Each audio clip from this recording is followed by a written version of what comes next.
S-log or no S-log? That is the question. In this video, we're going to dive into what S-log is and go over my suggestions on whether or not you should be shooting in this picture profile or just forgetting about it altogether. Let's get into it. 3, 2, 1.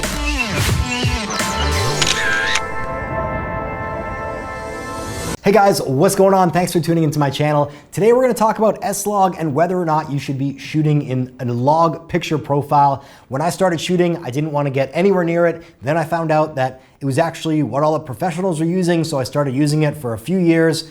And now I've actually come full circle and I'm not using it as much, and I'm going to tell you exactly why that is. So what is S-log? Well, S-log is a flat picture profile that actually looks a lot worse in camera, but what the video is actually doing is it's recording more information than a conventional profile, and then you have to extrapolate that out in post-production by pulling out the colors, adding contrast, and doing a lot more manipulation in the editing process. The biggest advantage shooting an S-log is dynamic range. Shooting in any flat picture profile is going to give you more dynamic range, which is the distance between your highlights and your shadows. So why do people use S-log? Well, the biggest reason is that most filmmakers or videographers want to have the most flexibility or ability to customize their footage in the post-production process. That means doing a lot of manipulation in post, and when you take in your footage, you actually don't want any data baked in, so you can just add it on later. Now, for an advanced editor, this is pretty seamless and easy to do, but if you're new or don't have a lot of experience color grading, then this is actually a lot of work. So because the log format is really flat, you basically have full customization of what you want that image to look like when you're in the post-production process, the colors, the highlights, the saturation, all that kind of thing. Whereas if you're doing it all on camera, it's gonna be baked into your footage, and that's basically what you're gonna get when you're editing. So a lot of people get confused between a log file and a raw file. A log file is basically just your contrast and saturation very much reduced when you're recording, whereas a raw file is totally uncompressed, which means all the information in that raw file is in there, and you can extrapolate and change a whole bunch more when you're editing it. But log format, really just focusing on those highlights, contrast, and saturation. So as I progressed as a videographer and filmmaker, I started using S-log all the time because that's what the pros were doing. And I found that I just wasn't a great color grader. So I was getting into the post-production process, doing all kinds of manipulation with my colors. Sometimes my footage would come out really saturated. Sometimes it would look really contrasty, and I just couldn't figure out how to dial it in and create a consistent look. I then started switching back to actually using simpler picture profiles for my Sony A7S II. That's picture profiles like Cine 4 or just conventional shooting. And I found that the footage actually looked really good in camera. I could really monitor things a lot better than if it's an S-log. And when I was in the post-production process, there was a lot less to manipulate, and the footage and colors, in my opinion, looked really great.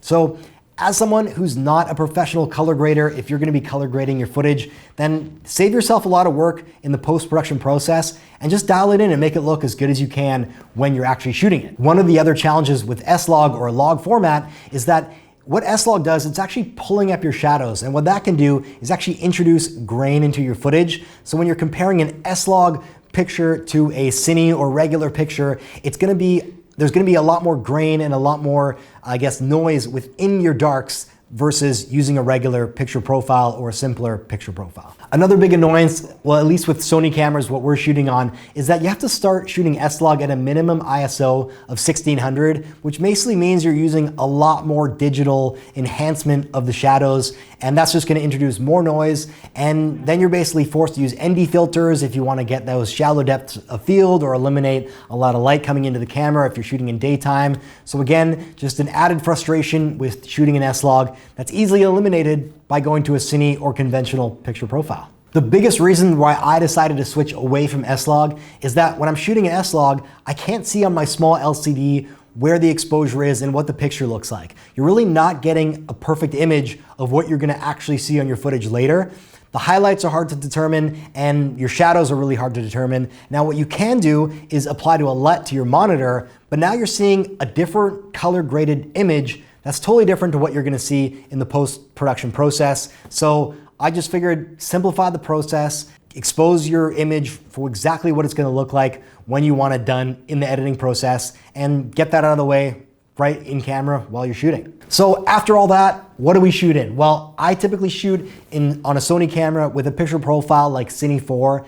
It's a little bit flatter than a standard picture profile, so you get a bit more dynamic range, and you do have to do a bit more post-production color correcting just to get it up to a normal level, but it's a lot less challenging to manipulate than an S-log file, a lot safer to shoot because you can actually see the colors in your camera monitor, and just overall a little bit of flexibility and a lot easier to use throughout the whole production process. A lot of people think in order to be professional, you have to shoot an S-log in a flat picture profile. While as a professional, I tend to stay away from it. There's so many other elements that are important to focus on, like your story or just how your shot looks in general. And because S-log can take away from these other elements, then I think it's better to stay away from it and dial in your other settings. I hope you found this video helpful, guys. If you did like this video, smash that like button, consider subscribing, and stay tuned for the next video. Peace.